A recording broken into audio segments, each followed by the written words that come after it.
What's up? I'm probably not gonna be waiting for people, but if you're here, hello. If you're not here, oh well. I saw this video and I was watching it, and I was like, it'd probably be fun to watch this on the stream because technically it's a Raider player. So, yeah, here we go. Boom.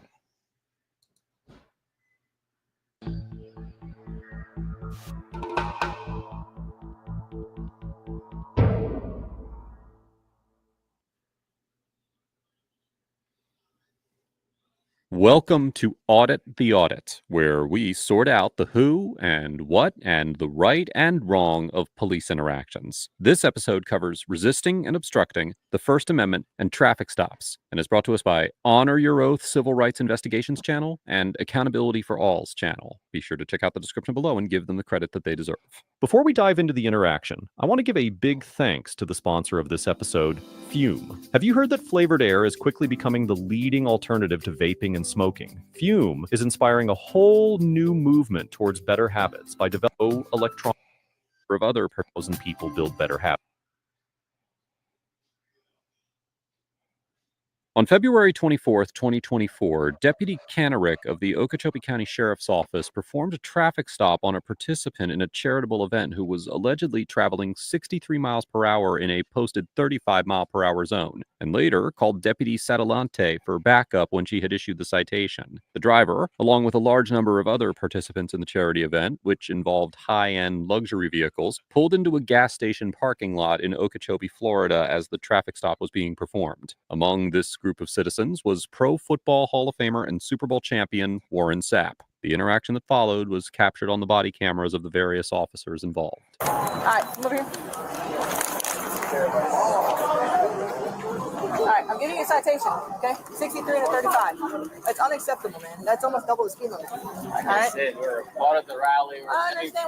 You can be part of the rally or you can live in town. I completely understand, but going almost double the speed limit is a little unacceptable. No, like you said, he wasn't faster speed over there. And then we didn't I understand that when you come over the overpass, from the overpass, it drops from 45 to 35. I'm just educating you. 3, you can take it to court. I don't mind going to court. It's my job. All right? Is this a point? Yeah. Unless you want to fight it, you're more than welcome to. All right, but it's a $248 ticket. Okay, this is points, though, right? Yes. If you do the traffic school, it takes the points off. How many of us? With the amount of traffic, I'm trying to educate you, man. And It's with okay. the amount of traffic that's coming through town, 63 is not double 35. okay, well, 63 is what I got him on my radar. Go ahead and take it to court because it's on the body not camera. double. Okay, but you're almost double. Okay, but you're going over the speed limit. I got that, but you Okay. said doubling the speed limit. Okay. You didn't double the speed limit. Okay, well, I got him. Okay, well, I got him, and I wrote for what I got was 63. Okay, so I said what I said, but I didn't write him for double, did I? I wrote him for No, what I but got. what you're saying All right, is all right, all right. incorrect. Well, just for future reference, through this You town, like to be correct, that's all. Facts. No, what's not correct? You guys have No, no that's correct. You was telling me to do what? Which means stop what? Are you serious? I'm dead. Want to go to jail today? 63, but I don't know. Would you like to go to jail for obstruction? You get me? Obstruction is a physical thing. I have Would you like to go to jail? Would you like to go to jail for obstruction? Obstruction is a physical thing. Would you like to go to jail? You do know that, right? I know the law. Obstruction is a physical thing. What did I do that You're physically obstructing her obstruct? from doing her job. What did I physically do? It's a physical action. No, you're not either. Obstruction is a physical action. If you don't see Not your name, freedom of speech. Not freedom of speech. right. You know, that's constitutionally protected, right? Yeah, that's right. Alright, What's now your name, it's guys? my turn. Satellite, 588. 588. If you don't remember your name during the investigation, that's obstruction. What's your name? What's your name and badge number? Okay. Coon Fair, 734. Boom. Alright, yeah. 734. Yeah. Let's take for what? I'll take that. Let's take for what? Mr. Sapp That's crazy. points out. Coon Fair, 734. Boom. Alright. What's your name and badge number? Right here, he asked him for his name, and then Warren Sapp was like, "I don't answer questions," and his feelings got hurt. So you arrested Warren Sapp. Okay. Coon Fair, 734. Boom. Alright, yeah. 734. If you don't remember your name during the investigation, Right there, he's telling him what's your name. that's obstruction. I don't answer questions. What's your name? What's the name of the badge number? His feelings are hurt. Coon Fair, 734. All right, 734. Yeah.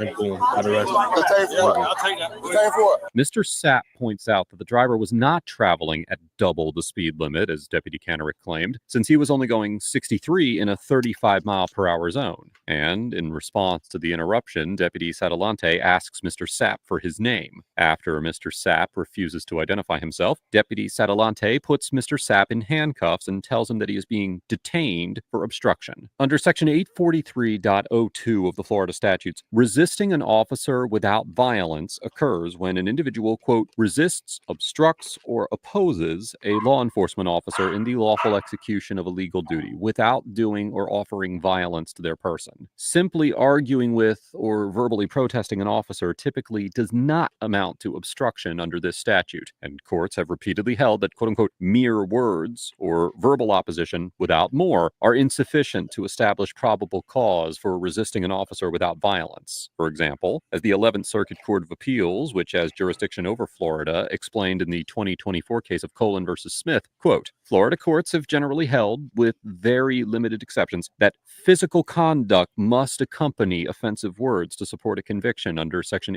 843.02. This principle aligns with the First Amendment protections outlined by the On T6, what's up, brother? Right now, we are watching Warren Sapp get illegally arrested in Florida. So, fun times.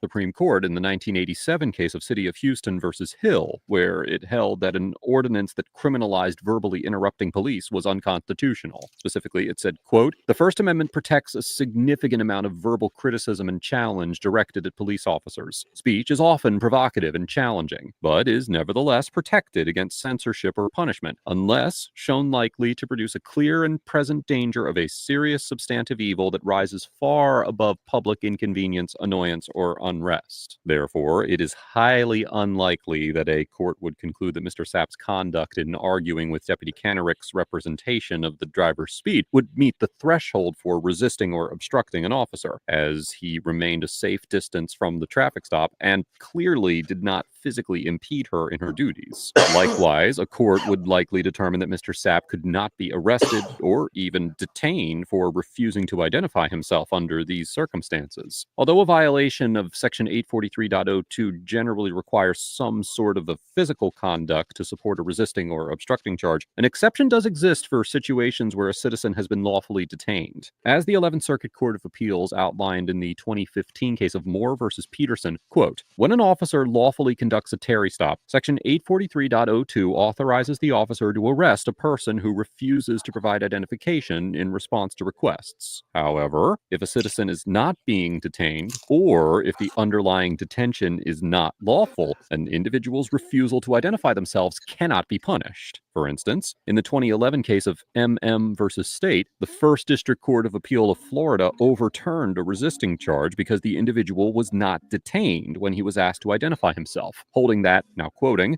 failing to give one's correct identity is not a crime unless the person is legally detained. Because it is highly improbable that Deputy Satellante had reasonable suspicion to lawfully detain Mr. Sapp and demand his name, and there is no evidence that he was being detained at the time that Deputy Satellante asked for his identity, it is unlikely that a court would conclude he could be arrested or even detained for refusing to identify himself. Now, while the law surrounding whether Mr. Sapp was required to identify himself is fairly clear in this situation, it is not always so cut and dry. If you are interested in learning more on stop and ID laws and other relevant topics, well then consider picking up a copy of the Civilian Rights Hand Guide, our detailed guide to navigating police interactions. In the first half of the book, we explore the basic constitutional framework governing officer encounters. Then, in the second half of the book, we give practical, step-by-step advice for handled exclusively for your support. What am I being detained for? Interaction. What am I being detained for? What am I being detained for? What am I being detained for?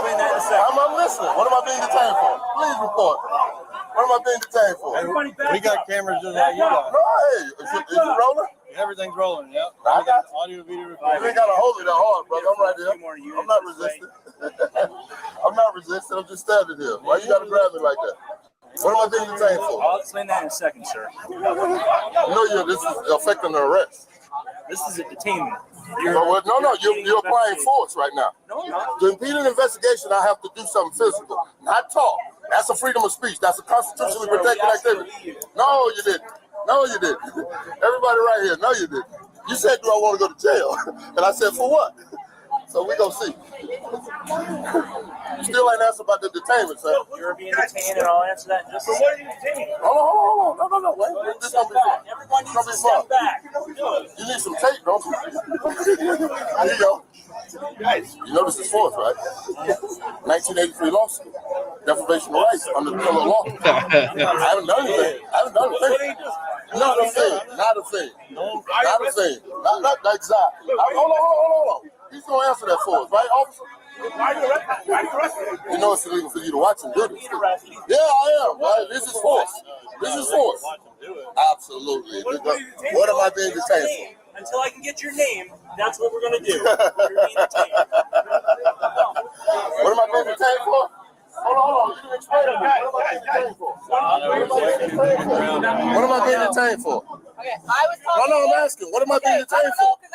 I can resist the unlawful arrest, but I'm not. On Supreme Court, I have handcuffs on me, and you haven't told me why am I getting detained. I can stand right here. I'm not being detained. I'm being detained. I'm just standing here. Why would I get back in your car? Because I'm surrounded by about 20, 30, 40 people.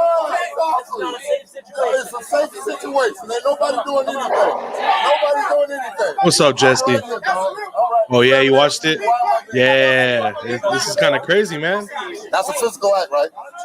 Obstruction is a physical act. Mr. Sapp argues that he did not obstruct Deputy Kenneric's investigation because obstruction is a quote-unquote physical act. As we discussed earlier in this episode, there is typically some sort of physical action required to sustain a conviction under Section 843.02 of the Florida statutes. However, there are some situations where non-physical conduct can qualify as resisting if it hinders the officer in carrying out a legal duty, as the statute is written broadly to cover any individual who resists, obstructs, or opposes an officer's legal duty without violence. As we discussed earlier in this episode, courts have found that an individual's refusal to identify themselves during a lawful Terry stop is sufficient to support a resisting conviction. Likewise, refusing to comply with an officer's lawful order can be enough to sustain an obstruction charge in some circumstances. For example, in the 2007 case of Živojinovic versus Barner, the 11th Circuit found that probable cause existed to arrest an individual for resisting, for disobeying a command by members of law enforcement. And in the 2005 case of NH versus State, the defendant's refusal to sit down when ordered was deemed obstructive because it deliberately impeded the officer's investigation. However, while non-physical conduct can constitute resisting in these limited situations, purely verbal conduct on its own almost always is insufficient to rise to the level of resisting. Therefore, in the context of Mr. Sapp's actions, it is highly likely that a court would agree with him that he did not commit obstruction. I'm talking to two other officers. I don't have to answer you. I'm not getting in that car. Why am I getting in that car? Stop resisting.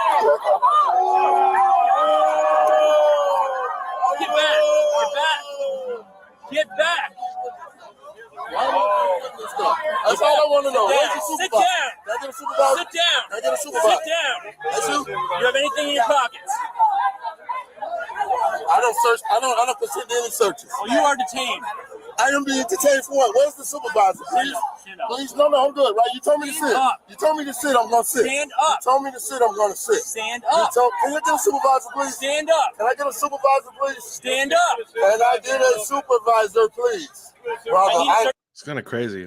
Like they're gonna find out who he is sooner or later, right? Yeah, Sapp's about to get. Brother, I don't consent to any search.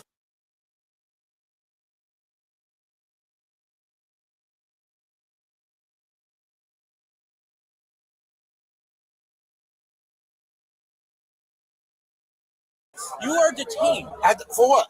Because you obstructed. I got one man. For what? Incident to arrest. Who? Incident to arrest. What is that? Search you. What is that? You said I'm being detained. I'm actually, why am I being detained?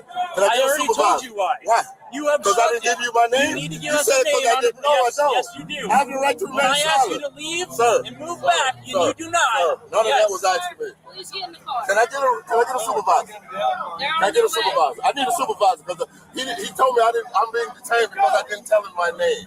Yes, that's obstruction. That's sir. obstruction. Obstruction is a physical That is act. obstruction. Stand up. I need to stand up. Come in, supervisor, All right, please. you're under Come in, arrest. supervisor, You are under please. arrest. I'm in the car. Stand up. I'm already in Stand the car. up. Stand up. I'm already in the car, sir. Can I get a Stand supervisor? up. I need to search Can I your get a pockets. supervisor, please? Hi, brother. What's going on? I asked him why am I being detained. Why would you give me his name? That's obstruction. So, I don't have any weapons, sir. I don't have any weapons. We need you to scoot in as best you can, all right? Can I sit right here? I mean, I'm not going you have his camera? I gave it to her. Oh, good. That'll be evidence. They made for a big guy, and they did nothing against the law. That seat's annoying, sorry. I can't help it. I did nothing for nobody. Right. What is It's all right. Let it off. Whose car is this? I don't know whose car it is. It's not my car. You know who he is? Who is that? That's Warren Sapp. That's Warren Sapp. Okay, well, he wouldn't give me her. Yeah. That's Warren Sapp. He's an NFL player. Turn on your air back up. So you don't get mad. Hey, what is going on? All right. I turn my air on before I get upset. Yeah. What's he driving? I don't know. He came with the guy in the white hat, I believe, right there. But I was issuing this guy a citation, and he wanted to argue because I said, Obstruction, definitely. okay. So, yeah. All right, I'll get it. That's what we got. Obstruction. Get the people that's going to jail. All right, I'm gonna take him. All right, I'll follow you. All right. So I got his camera. Sorry. Or whoever. He wants to speak to a supervisor. Do you want to speak to him or not? Yeah, you're supervisor. Okay. Sarge. So you guys got what I've got? Well, I know, but he wants to speak to you unless you want me to just take him. Sarge. No? Cool. You're just going to walk away and ignore me? Okay. Take him? Take him. I'll follow you. He wants to speak to him in the jail. He can talk to someone in the jail. All right. I was instructed to take you. I'm instructed to take you. Hold on. Y'all not going to let me speak to the supervisor? I am instructed to You're not take gonna you. let me speak to the supervisor. 696. I've just tried. He's not. Okay, I was told. He said what? I was told to take He said you. what? I No. was told to take He you. said what? You already What- spoke what to is that my guy. charge? Okay. What is my charge? What is my charge? Please. 696 SO 11015 male. 51 to the jail. Getting mileage. Oh my goodness. I love this. I always wondered how did y'all do this? All right. And I just watched it go down. Deprivations of rights. I am standing there, he's gonna tell me obstruction. Obstruction is a physical act, man. And I know this. Okay. So now what do we do? Well, hold on. Oh, let's not get hit by one of these Now what cars. do we do? I'm going to the jail with you right now. But listen, What is my charge? What am I being arrested for? obstruction, that's resisting. But I'm not the arresting officer. You're Hold on. saying Understand. obstruction is resistance. Can I explain while we're on body camera? Everything's on body camera. I'm just asking. Okay. That ain't making sense to me. I'm just the transporting officer. Let me read you your rights before I say anything. Do you understand these rights? Okay, to you right now, the arresting officer is coming to the jail with me. Baby, I just asked to speak to a supervisor. Okay, and I understand, and I could have avoided all of this because only thing he had to do was tell that supervisor what he had me absolutely, for, and he he did. should have took the cuffs off of me and Okay. let me go. I'm observing my government officials at work and they arrest me for obstruction. I asked a question. You did, and I'm just transporting you. Give me your name. I'll give you my name. You don't have to, and that's fine. That's what he arrested. That's what he grabbed me for, baby. Okay, well, you were also arguing at that point Arguing what? with me.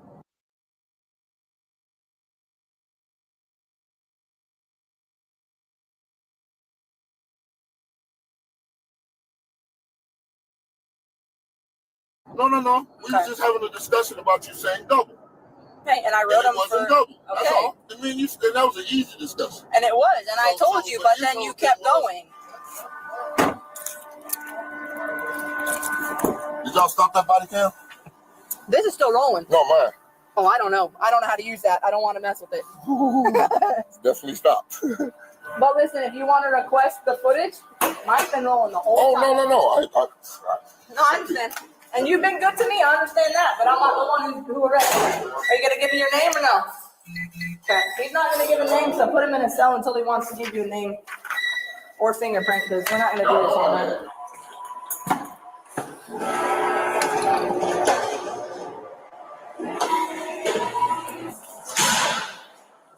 You want to bring it over here?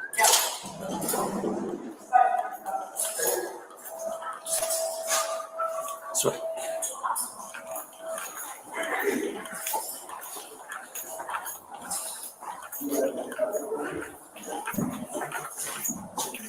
Yes, sir.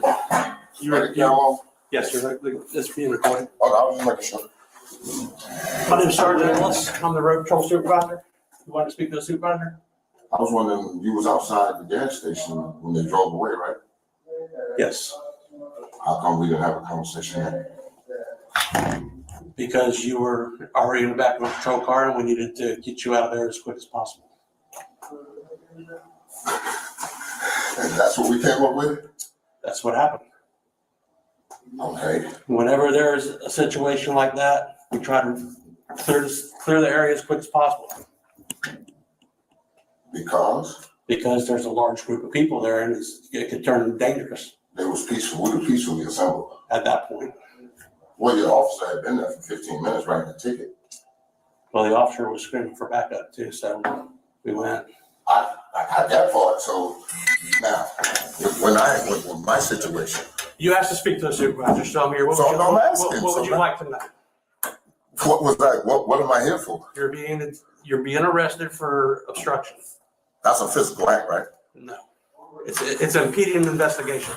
It could be physical. It could be refusing to leave. It could be continue to interject yourself into an investigation that's being done on a separate situation.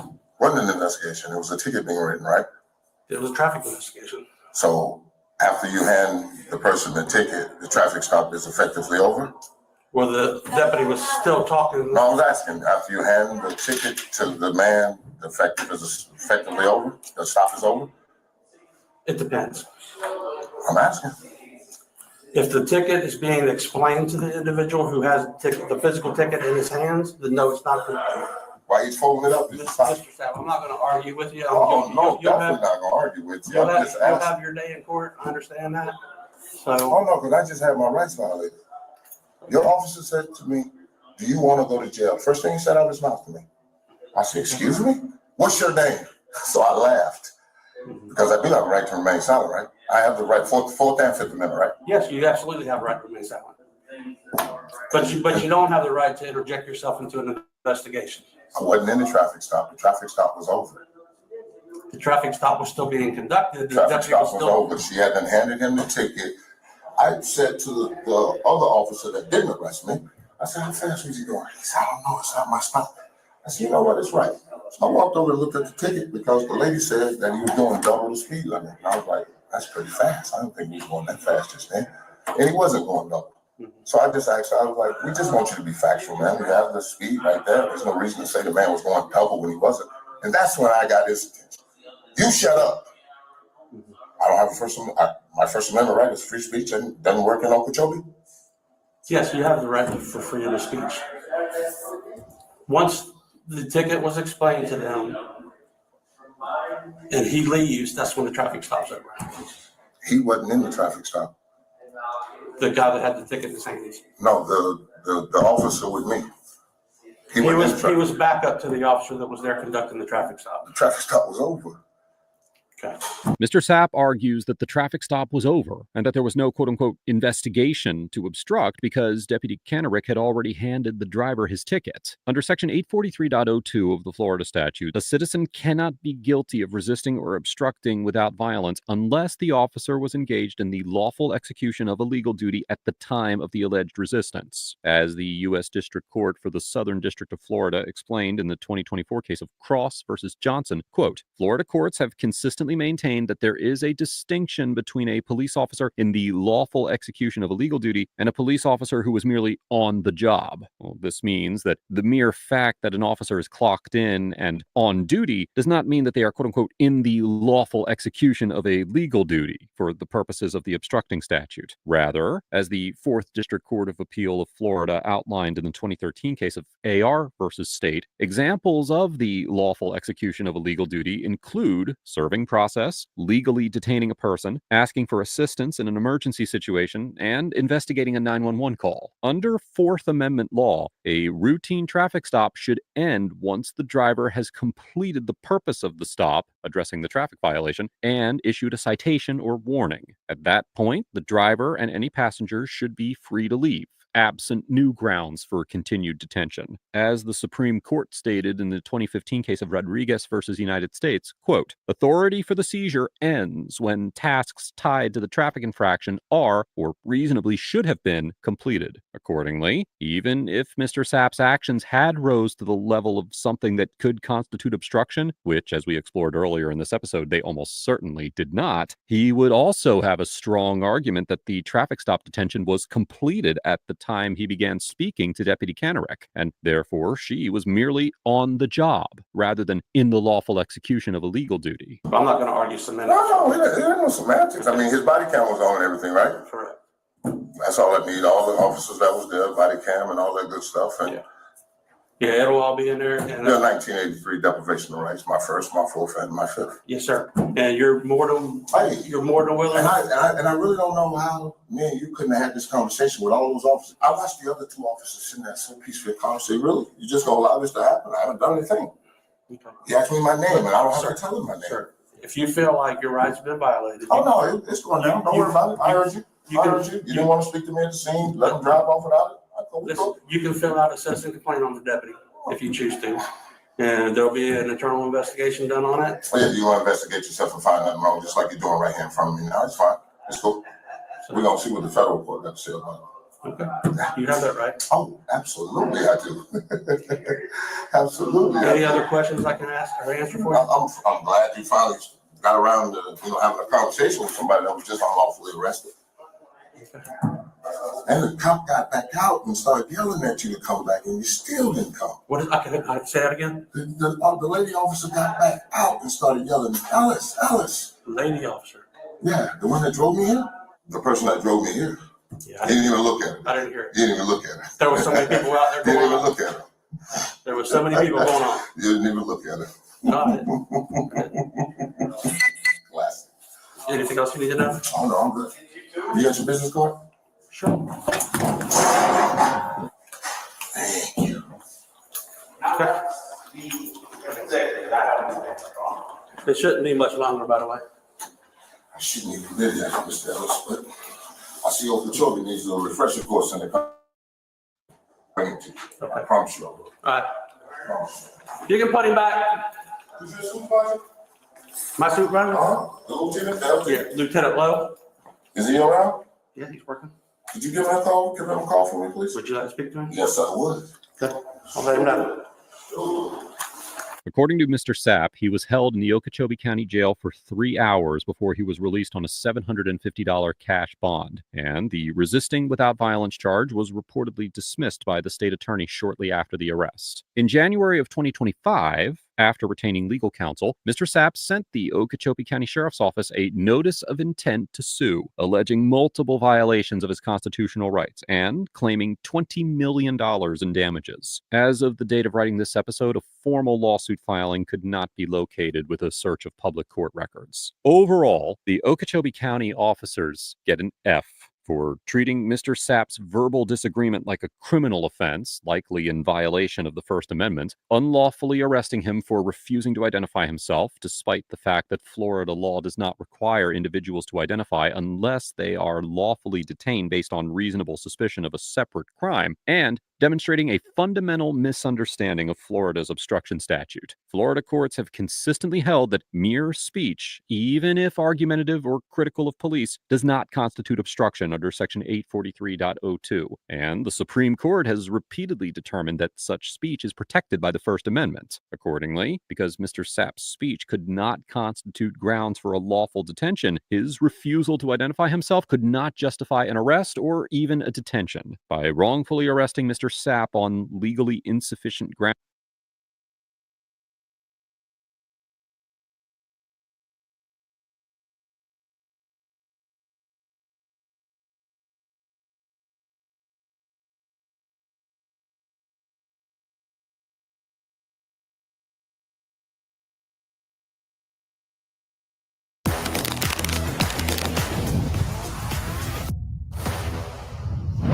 Man, as soon as you walked in, I said he became a movie star. I mean, I had to coach this guy Jacobs from McLean High School. Man. Come on, man. Tulsa? Yep. You know they're selling your jersey right down the street. Man, this is crazy. Huh? How does that work? I don't know. I was hoping you were getting paid for it. Nah. But you're signing that. Oh, you yeah, got to sign that. From here, give me the microphone. McLean freaking High School. I was going to buy 6 of them. Come on, man. Thank you. Thank you. Yes, sir. So look at you. What kind of pants? You got a WWE wrestling bout later tonight, or what? Yeah, What do you got it's going? It's actually so it's a brand called Who Decides War, man. Just something a little different. You know, you and I go way back. Yeah. I mean, what a day draft day was, bringing you to the Raiders. You became the feature back. Could have won Rookie of the Year had you not gotten hurt. Yeah. I still think you should have won Rookie of the Year. Going on Hard Knocks with Incognito and Antonio Brown. Oh, yeah. You always had my back. You always played your ass off. You practiced your ass off. Great competitor. And I just want to thank you again personally. Nah, man. I want to thank you too, man. It's definitely, you know, to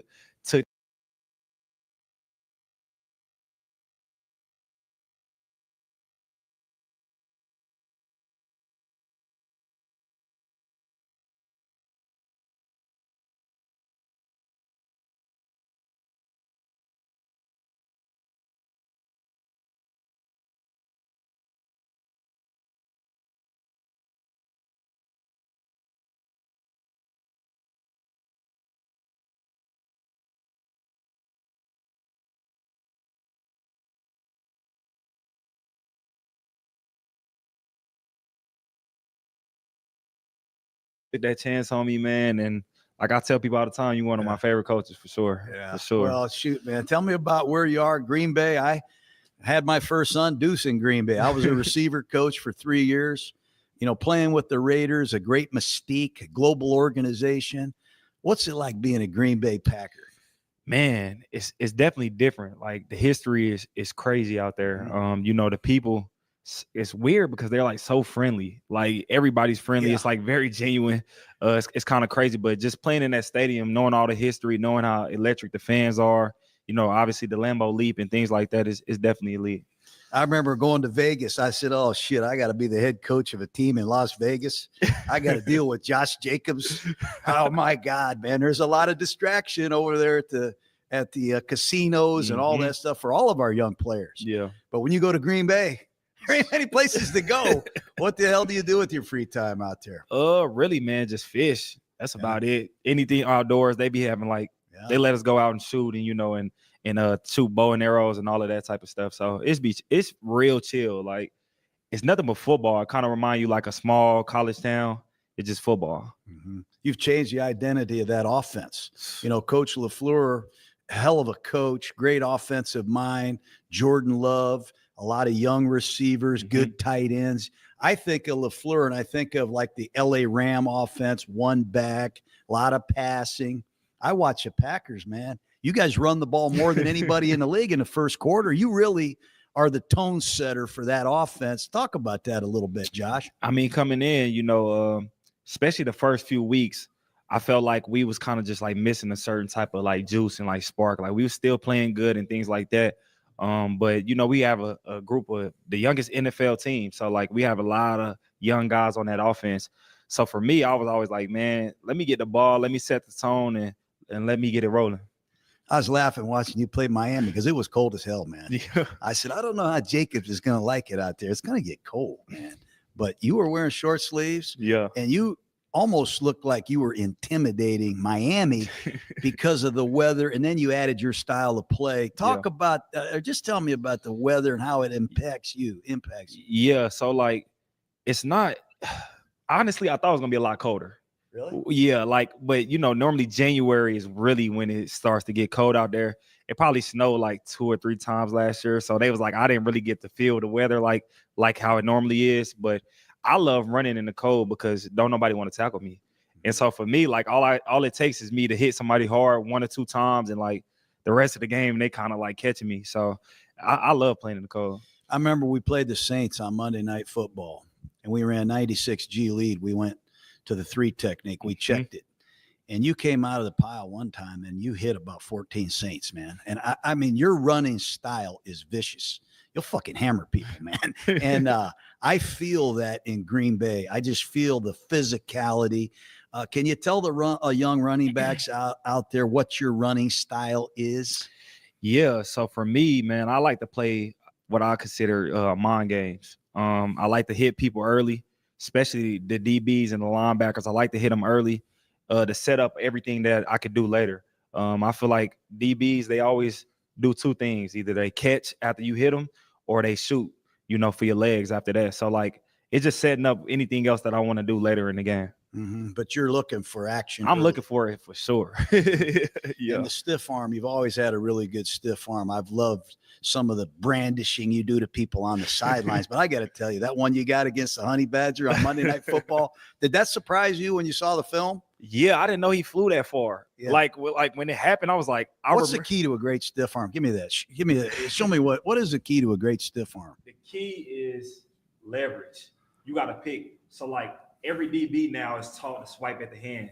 So you got to kind of size them up, and the later is the better. But leverage. If you try to get somewhere within the arm, like the shoulder, the shoulder, the armpit, or when they put the crown of their helmet down, catch the top. It's just like timing, really. Yeah. That's a good one, wasn't it? Yeah. What did teammates say in the film room the next day? They was like, damn, he flew 10 yards. I'm like, shit. You remember the blitz pickup drills that we had? Yep. Young running backs coming into the league, running the ball's one thing, catching the ball's the other thing. But the one thing I've always admired about you the most is how good you play without the ball. Yeah. Maybe a reference on pass protection and what makes you so good at it. I think when it comes to pass pro, it's just all about want to. Mm-hmm. Like I think everybody can do it. It's just some people don't want to do it. You know what I'm saying? So like you just got to know you got to strain. You got to know, you got to watch film that week to know who you're going against. Are they a bull rush? Are they finesse guys? And that lets you know what tool, you know, in your toolbox to use. So for me, it'd be weird because like if you stun a bull rush guy early, they don't keep running like that. They'll try to pick a side, and you know, you got to know what they're being taught. Most defenders are taught to win inside. So you already sit inside, you make them go outside, and you just use your leverage after that. The Saints, the running game that you like, I used to say, we got to get under the center. I need to get under the center. I got to get him 8 yards deep so he can get some momentum going towards the line of scrimmage. And I see the Packers doing that for you at times. Yeah. But you also have a very creative shotgun running game. And your offensive line, they pull a lot. You'll pull both guards, both tackles. Where are you now? What are the top 2 or 3 runs that are in your wheelhouse? Can you put it in my terminology a little bit? You still like Wanda? My favorite is still duo. Duo is my favorite because, you know, you got the double team, what we used to call it the 600-pound block. And you basically just manipulating the linebacker. Basically, it gives you the most options, I would say. But we had a play last year that we had kind of created where we motion, and we in shotgun and we motion, and then we come down and then we pull the guard and the tight end back the opposite way. That was probably my favorite run because you could tell like the defenses was confused. They like, hold on, what's going on? And then I feel like every time we called it, we either got a big run or it was a good game. So it was smooth. You guys are running duo out of the gun. Yeah, we do. A lot, man. You don't expect that play out of the gun, Yeah. but you like bouncing that out to those corners, those poor corners. Yeah, they always tell me, they're like, we're gonna block everybody and we're gonna lead the corner for you. And I'm like, all right, that's a win. How you handling all this success? You got the new contract. How you handling all this? Man, I feel like for me, I've been through so much like in this league, you know, whether it's from coaches to like GMs or whatever, you know, all of that type of stuff, in dealing with the contract with the Raiders, and you know, being able to see the different type of perspective from the business standpoint. I feel like it made like me coming in like very more aware of the situation, and just like what I need to do and what's important. And I think that's just a part of learning, for real. Green Bay was lucky to get you, man. I mean, how's it feel to be the old man on this team? How old are you now? 26? 26. I mean, you're like the old guy on this team, Yeah. man. But Yeah. What's your leadership style now? Mhm. You were a rookie coming into Oakland, but now you are essentially the face of the franchise and the undisputed leader of these Packers. What's Yeah. your leadership style? I would say when I first came in, the biggest thing for me was just putting in the work. I wanted the guys to see. So for like the first 2 months, I just wanted them to see me work, and I let the work speak for itself. And then as I got to know the guys and spend time with them, you know, whether I had a cookout at the house or whatever, had the guys spend more time with them, I started to learn who they are, you know, how they even accept coaching. And then like I started to go about how I talk to them. And so when I was being vocal, sometimes you got to tell them like the truth. And I try to hold everybody from the best player to the worst player to a certain standard. Like I'm not above nothing, you not above nothing. And that's the only way, you know, we can really figure it out to win. Can you tell me about the quarterback a little bit? Yeah. Jordan Love. I want to hear about him. Special, man. I don't think people really know how good he is. I think he was like 5th in like QBR this year, and that was a down year for him, supposedly. You know, so I think that he's very poised. He's one of them guys, man, where like he's never rattled. He's gonna stay in. He's gonna be the last guy in the building. He's gonna be the first guy in the building. He does everything the right way. He talks to the guys. He has relationships with the guys, and then when he get on that field, his arm, like the talent, I'm like, man, I think when he gets like truly comfortable in what he know his capabilities he can do, and then also within the offense, sky's the limit for that dude, man. I like your tight end, Kraft. Yeah, he's a beast. He looks like John Mackey running the damn ball. Yeah. What's he all about? I tell him all the time, I said, man, you got the potential to be top 2 in this league right now. Like, and you know, early in the year, he was getting a lot of catches. You could see it. But man, he reminds me of Kittle so much, just because he can catch the ball with the best of them. He can run. He has good speed, but he also blocks. Like a lot of guys don't be physical. Like it's either one or the other. You know what I'm saying? Like he got the whole package, man. He's a dog. We had Max Crosby in here yesterday, Yeah, reminiscing about the old days, you know, and unfortunately Renfro's gone and Waller's gone and Derek's gone. A lot of guys I coached are gone. What's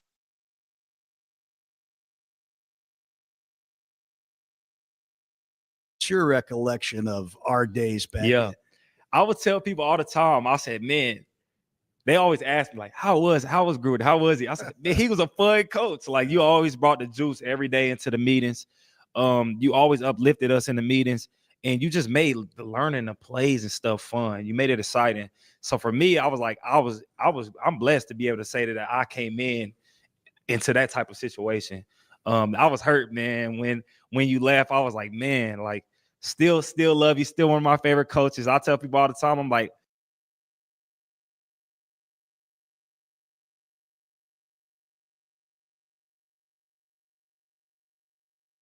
I don't care what you hear, what you say. He's a great man, a great leader.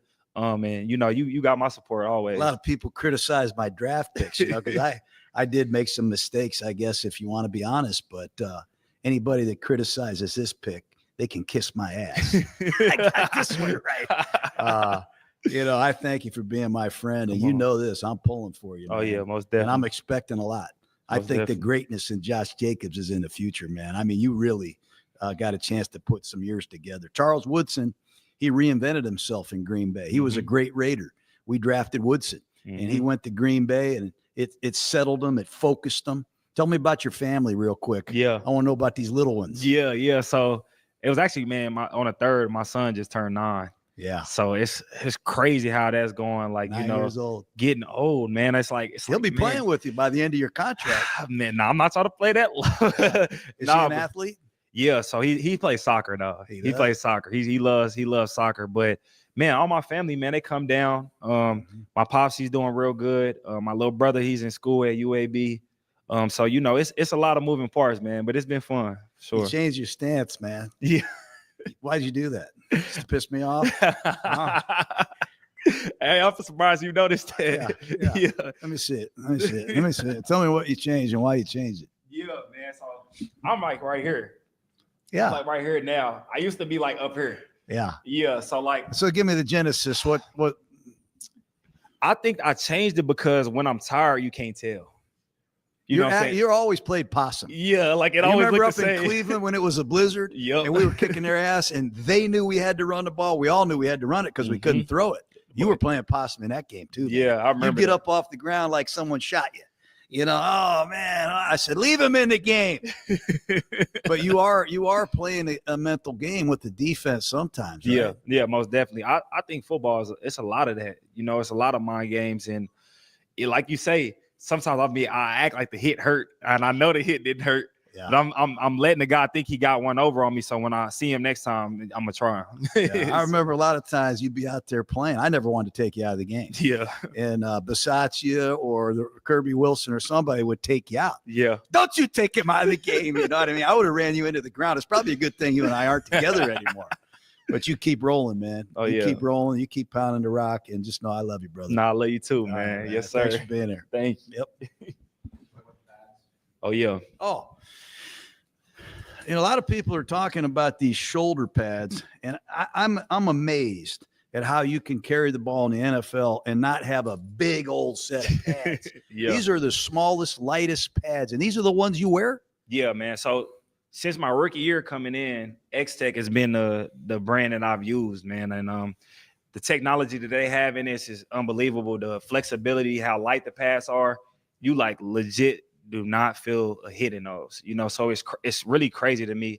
You know, 90% of the players in the NFL right now is wearing those pads. Pat Surtain, you know, Josh Allen, guys that just won some major awards, they're all in it. So it's the wave, man. You kind of got to get on. If you ain't on it right now, then it's kind of crazy. I say The Walking Dead could wear these the other day. I'm going to get a pair of these. I mean, the way people criticize me, I should get some X-Techs. I could walk around and take a beating. Yeah. You know what I mean? Yeah. But thank you for all you're doing for football, and a lot of kids love watching you play. So let's freaking keep it rolling, man. Yeah, let's do it. All right, man.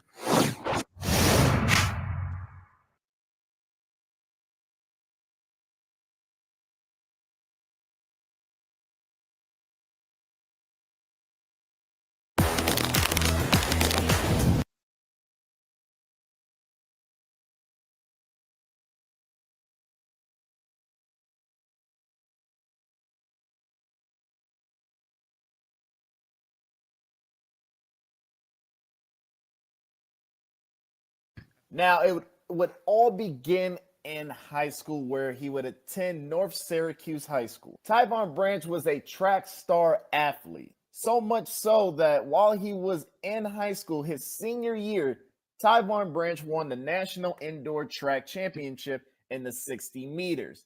Not only that, he would also be named the Gatorade New York State Track Player of the Year in 2004. But after high school was finished, would have multiple scholarship offers, but they were all for track and field. Now, Tyvon Branch played football in high school, but was only ranked as a 2-star recruit. And the only school that was interested in him for football would be the University of Connecticut. Now, in his 4 years at the university, Tyvon Branch would play 3 years as a cornerback and 1 year as a safety.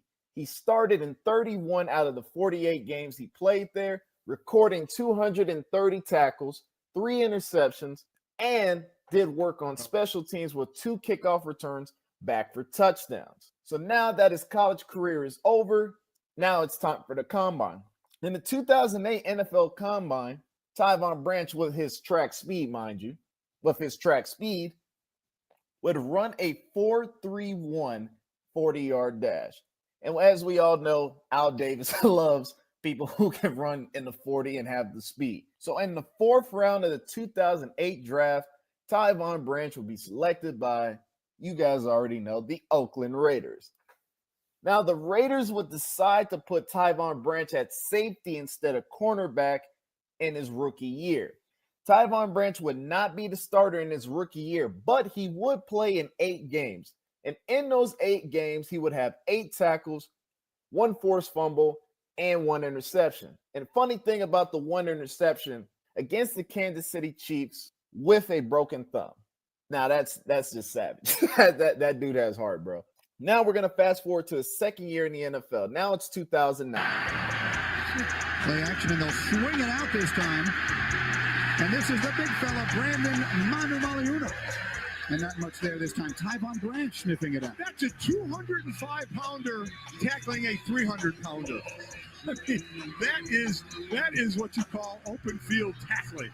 The defender can get out. What a tackle! Come on, forget all that. Look at the tackle, Steve. That's a 200-pound quarterback. You know what? And Tyvon Branch will become the starting strong safety, and he will play in all 16 games. Tyvon Branch will finish the season with a career high in tackles with 124 and led the team in tackling on defense. He also had 8 pass deflections and 1 sack. So now 2010 rolls around, 3rd year in the NFL.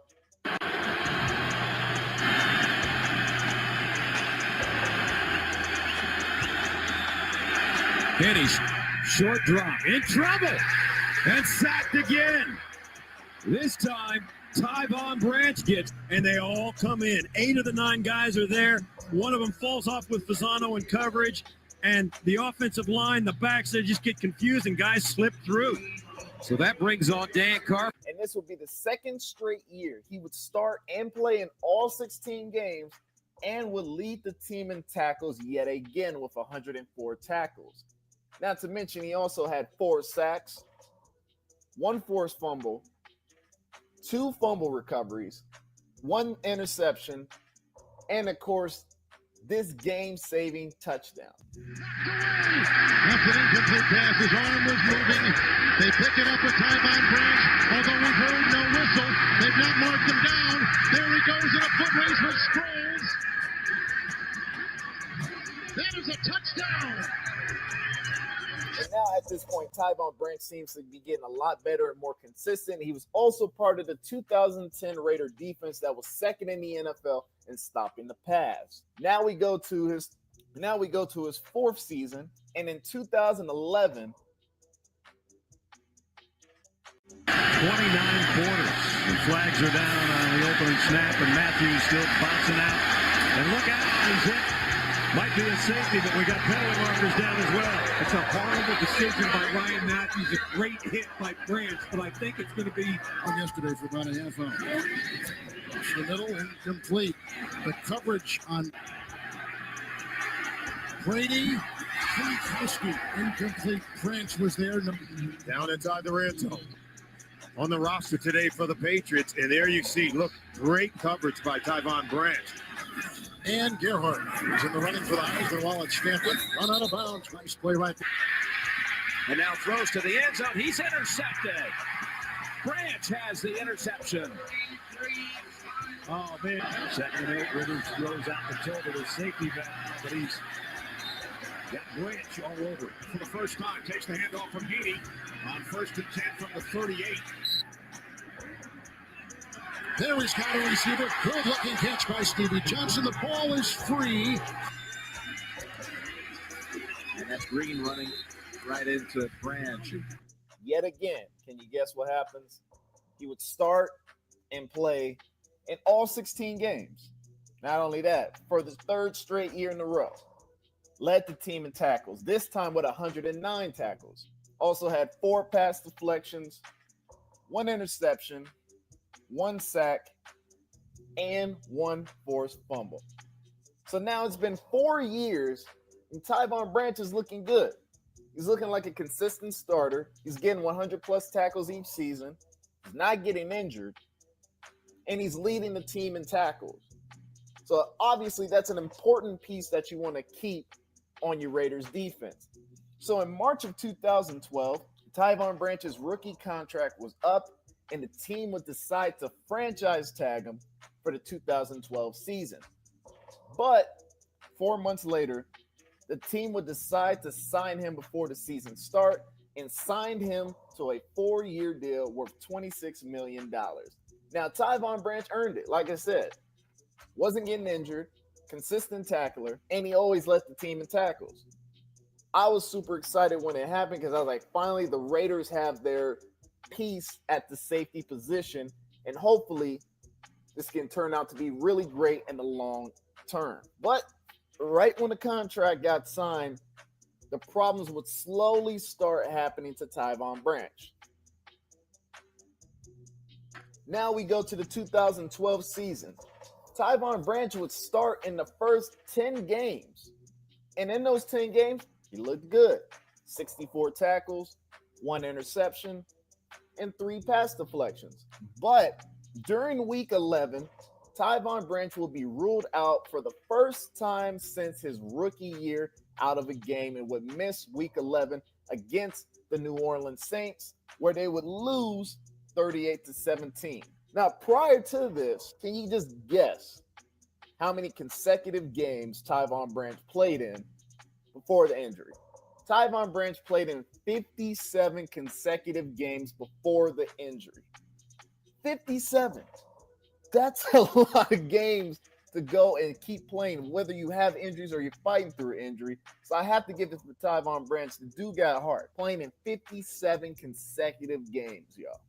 But after that week, Tyvon Branch would be good, and he would play the rest of the season, except the last game of the season, week 17 against the San Diego Chargers, where he was playing with a bad ankle since week 14 that he suffered against the Denver Broncos. Now, Branch would finish the 2012 season playing in 14 out of 16 games. This is the first time he didn't play in all 16 games, but hey, he played in 14, so still all good.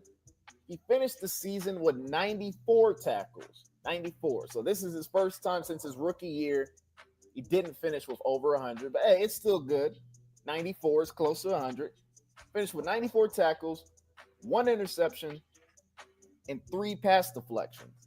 This would also be the first time since his rookie year, of course, that he did not lead the team in tackling. Outside linebacker Philip Wheeler, who led the team in tackles that year. Y'all remember Philip Wheeler? That's crazy. I remember when we brought it up. But anyways, that's not about him. It's about Tyvon. Now we move on to 2013.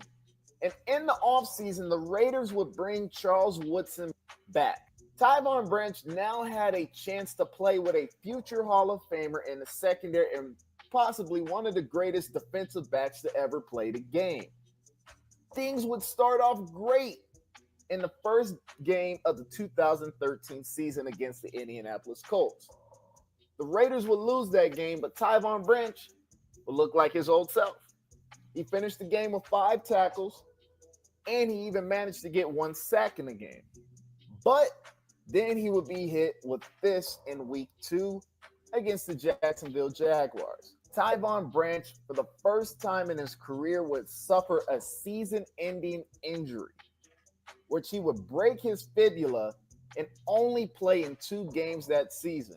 And in those 2 games, he only had 5 tackles and 1 sack. So now he signs the contract, right, because he's consistent. He's playing all 16 games.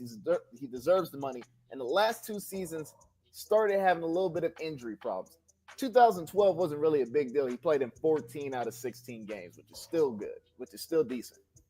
But then 2013 happens, and the guy who seems to never get injured has a season-ending injury in week 2.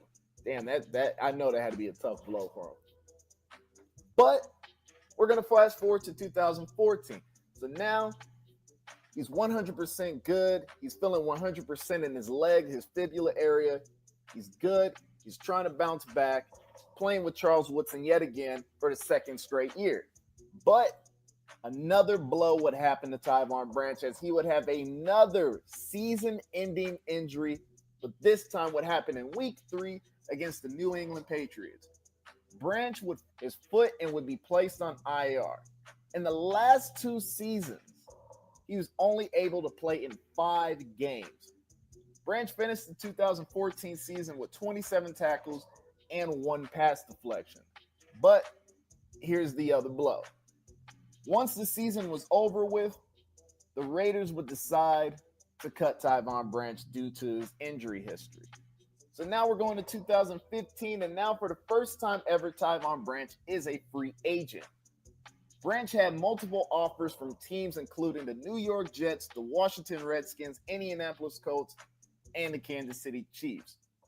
Tyvon Branch would decide to sign a 1-year deal with the Kansas City Chiefs and would now be playing at strong safety. Only catch was he would not be the full-time starter. Now, he would play in all 16 games, but he only started in 1 game. Tyvon Branch would finish the season with 43 tackles, 1 sack, 1 forced fumble, 5 pass deflections, and a pick 6 for a touchdown. And can you guess where that 1 pick 6 for a touchdown? Can you guess which game that was against? Has to make a decision. Carr throwing over the middle, incomplete, and is it intercepted? Picked off at midfield by Tyvon Branch to the end zone. Yes, touchdown.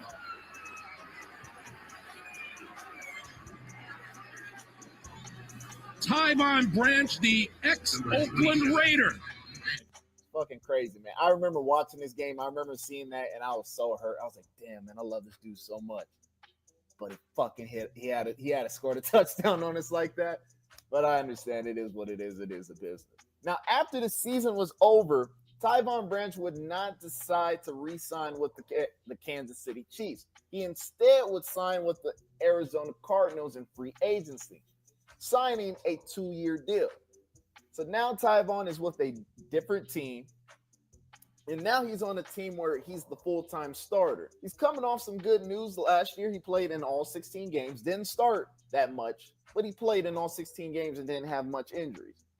Now, in 2016, Tyvon Branch will be the starter for the team, but he would now be covering the slot as he would have to transition from safety to a nickel corner or a slot corner or whatever you prefer the term to be. Now, Tyvon Branch was able to play for the first month perfectly fine until another blow, man. This shit is crazy, man. He would suffer a groin injury, which would make him miss more time the next 8 weeks. Now, he would return in week 13 and 14 to play out, but he would end up on IR yet again after tearing his groin, which would end his season. Tyvon Branch finished that season playing in 6 games with 28 tackles and 4 pass deflections. And now we fast forward to 2017. Now Tyvon Branch is now entering his contract year for the Arizona Cardinals. He had a 2-year deal. First year, only played in 6 games and was injured most of the time. Tyvon Branch wanted to prove to the team that he was worth the risk. So before the season even started, Tyvon Branch would agree to take a pay cut, which he was due to make $4 million that season, but he agreed to cut it to $2 million in 2017. And everything was lining up for him to be his old natural self, and it started off great in the first 9 games. In those 9 games, he would have 69 tackles, 6 pass deflections, and 1 forced fumble.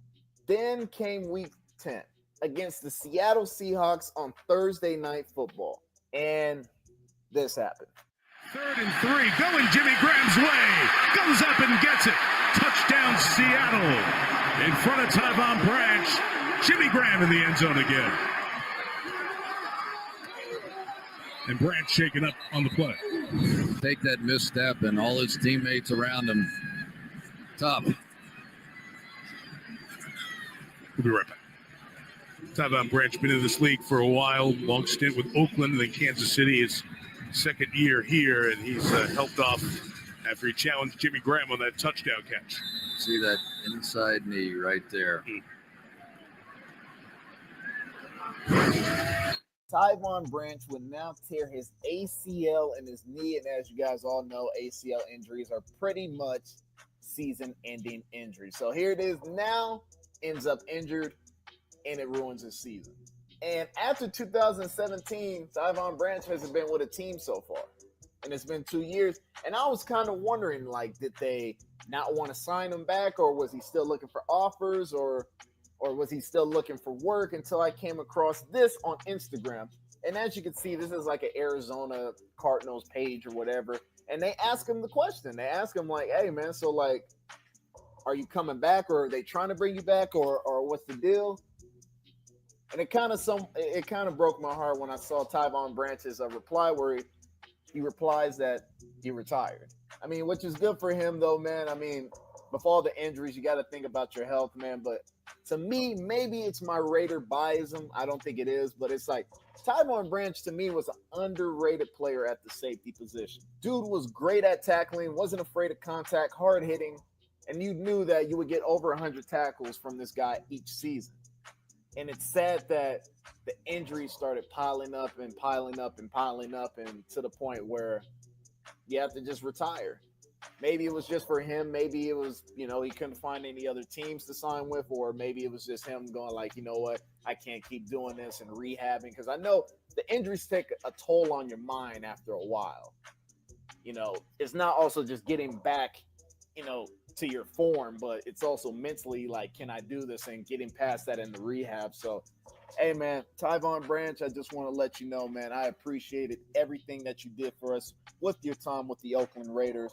And it was fun watching you. You were my favorite player and I liked his playing style. He wasn't afraid to tackle. And I just want to let you know, man, Raider Nation on this side loves you, bro. Hope everything's good with your family, kids, all that. Hope you're, doing well in life. You're doing what you love, or you found something that you're doing that you love, man. And I just wanted to, take time to appreciate you, bro. So, yeah, Tyvon Branch, man. This is his Instagram and Twitter. Why don't you guys go over there and just flood him with some love, man. Hit him with DMs, leave him with comments. Just, letting them know that the Raider Nation still fucks with him. We still love him. We still care about him. This is your boy, Byron Live 95.